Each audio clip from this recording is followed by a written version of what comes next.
ورحمة الله تعالى وبركاته. اخواتي كما راكم تشوفوا معايا اليوم انا راني مع التشراك، يعني التشراك محشي بالتمر او الغرس. طبعا يعني انا لازم في العيد لازم يكون حاضر معايا. طبعا انا بديت نخدم فيه وكيلت فيه لانه باش هكا الفيديو ما يجينيش طويل راح نكتب لكم المقادير في الصندوق الوصف طبعا، ونبدا مباشره بطريقه العمل. نعمل على شكل كوريات، يعني هو سهل. انا عملت زوج اشكال، الشكل على التشارك العريان والتشارك المغبر طبعا، وتشوفوني كيفاه راح نخدمهم بهذه الطريقه. نحلهم على شكل هذا على شكل مثل البيضاء بيضاوي هكا. نفتحها هكا شويه ونحط قليل من التمر. طبعا التمر راهو فيه الجلجلان، الزبده، قليل من الزيت، المزهر باه يجيكم طري، والقرفه. طبعا انا هذا التشارك يعني ما نعملو بالمكسرات، ولكن هذه الخطره هذه المره جاء على بالي باللي نديرو بالتمر بهذه الطريقه. نغرقو جيدا ونعمل هكا، يعني هذو نرققهم، هذو نعمل هكا هكا هكا. واذا ما عرفتيش ديري هنا قشور تاع الماء سعيده وتكيلي كيما هكا. ديروا المغلاق تاع الماء السعيده يكون شوي كبير، انا عندي غير هذا. طبعا ديروها كيما هكا، والعجينه كي تلموها لازم تخليوها ترتاح.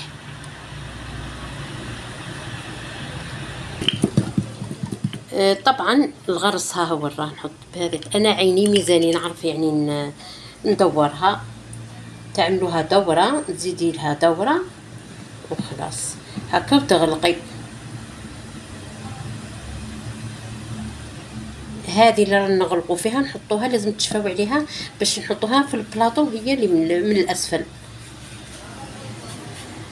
نعملوا نرقوا الجوانب بهذه الطريقه. يعني راه عنده واحد البنه هذا التشارك تاع التمر روعه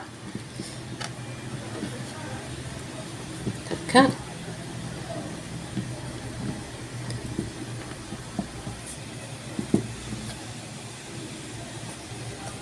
شوفوا الحبه كيما هكا. دوك نكمل كامل العجينه ومن بعد تشوفوني مع العجينه الثانيه تاع التشارك العريان او منقوش، ولا واش حبيتو ديروه. انا العجينه راني عملتها على اشكال. طبعا تحبي تغبريها، تحبي وتحشيها جوز كما بغيتي. عملتها على شكل ها كعك، وكذلك عملتها على شكل هلال. وطبعا ننقشها بهذه الطريقه، نوري لكم كيفاه ننقشها. ها هي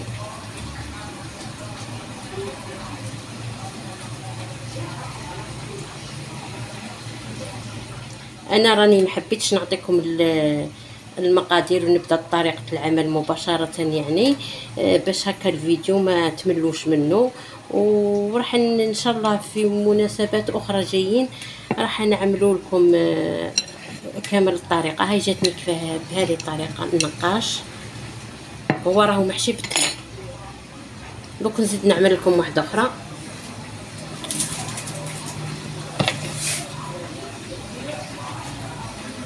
ها هي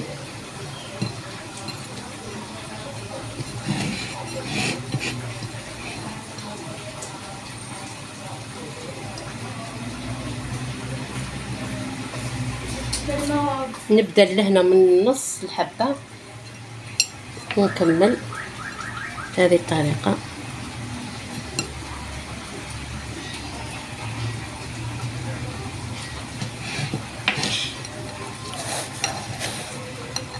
غير تقرصي غير بشويه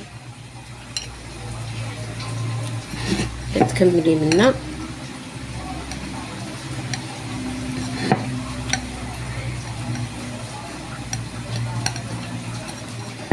انا راني درت 3 كيلات فرينه مسطحين مع كيلة مع كيلة السمن، خليط بين السمن والمارغرين.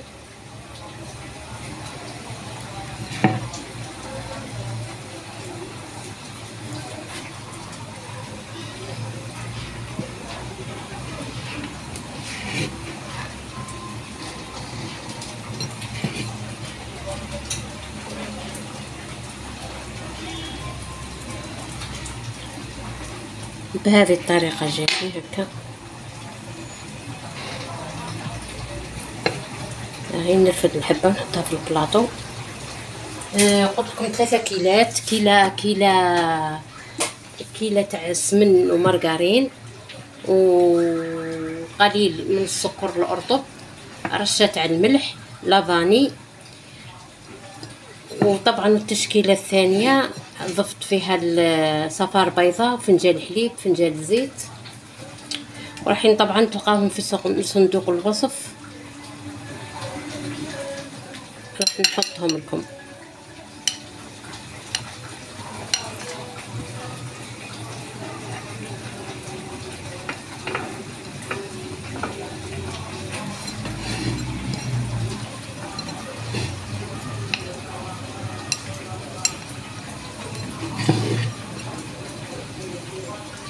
طبعا انا راح نكمل هذا كامل، ومن بعد تشوفوهم معايا كيفاه طابوا ووجدوا.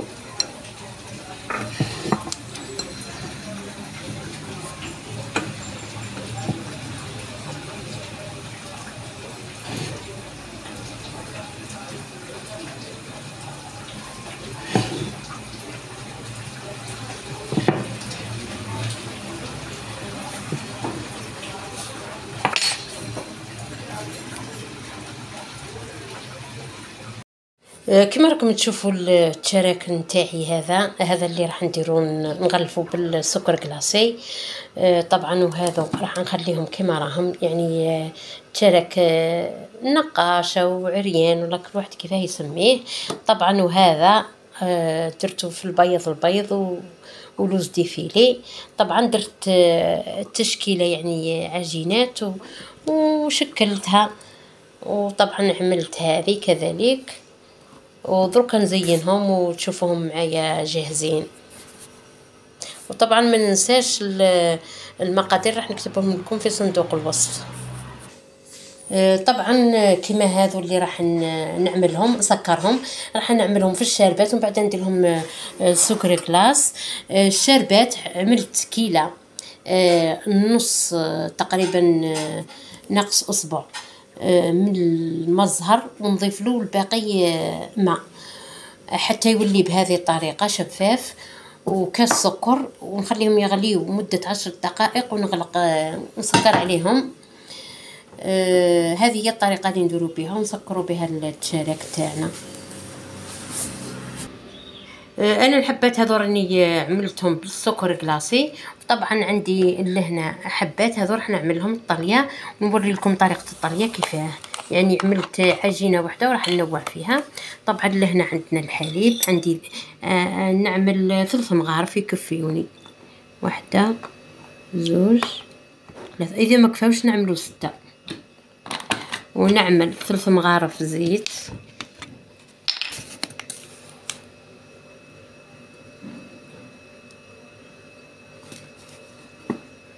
هذه 1 2 3.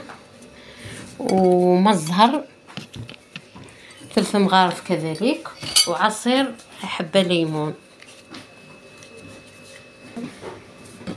3 مغارف مزهر 3، وعصير نص حبة ليمون. طبعا نصفيها.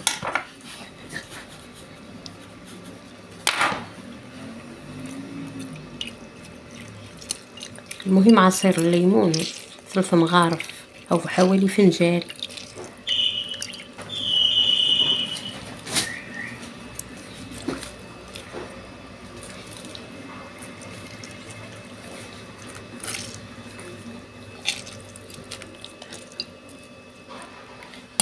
صفيها هكا، وبعدين نضيف السكر مرطب، سكر كلاص. هذا سكر كلاص نوعية جديدة اللي حسب اللون ديروه، لان ماجيك هذا السكر بكري كانوا نديرو غير سكر كلاصي وحده ابيض، ولكن دركا عنده الوان، يعني الاخضر الازرق الاصفر، اللون اللي تحبوه يعني تشريوه.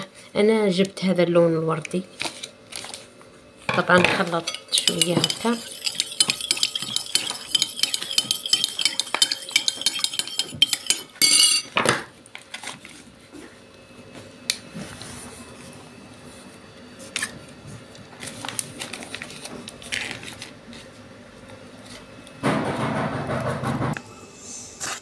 دركا نفرغ هذا السكر ماجيك، دوك تشوفوه وحده وحده كيفاه يتلون. نضيف غير بشويه.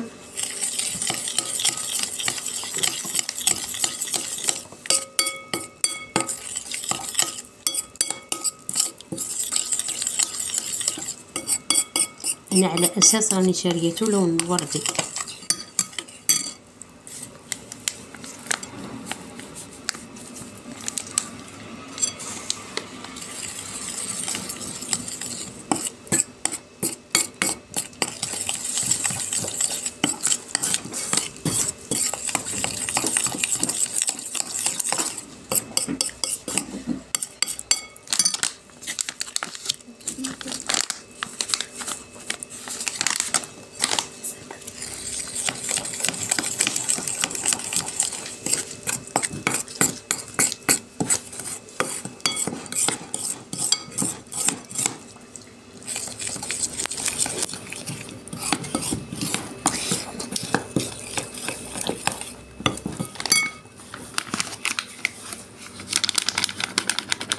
كمية فلفل مغرفل ودات لي كمية كبيرة.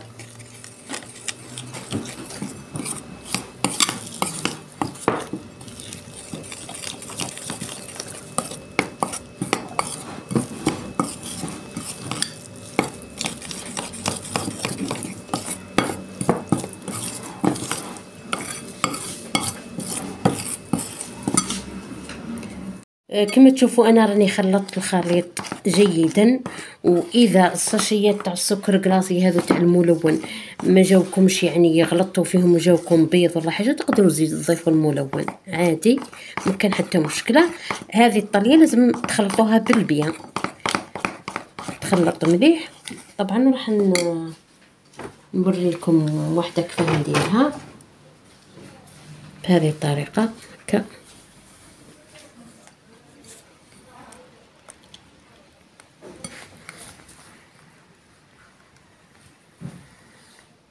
اذا شفتوها تسايح يعني ما شدتش روحها، تقدروا تعاودوا تزيدوا لها سكر كلاص.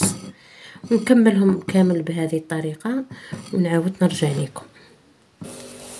الان كما راكم تشوفوا انا خلصت الحلوى نتاعي. طبعا كذلك بعجينتين مختلفتين. عملت لكم هذه الاشكال من عجينه التشارك مسكر، ولينا درناها نقاش كما راكم تشوفوا بهذه الطريقه. شوفوا هذا الشكل كيف يعني عملته هذا. طبعا كذلك هذا الشكل مثل الهلال. وطبعا هذا عملت لهم الطليه بهذه الطريقه كما راكم تشوفوا. زينتهم تزيين خفيف، التزيين على حسب الحاجه كما بغيتي نتيا. وهذا التشارك العريان اللي عملته باللوز ديفيلي. تحبي تحمريه، تحبي تخليه كيما هكا كيما بغيتي، حبيتي تعملي رشات سكر كلاصي عليه كيما بغيتي. وهذو الكعك اللي عملته تاع النقاش، يعني حاجه بسيطه وتعملي يعني منها كذا نوع. ان شاء الله يعجبكم هذا الفيديو، وما تنسونيش في الاشتراك في القناه من الحباب والاصدقاء، والى المرة.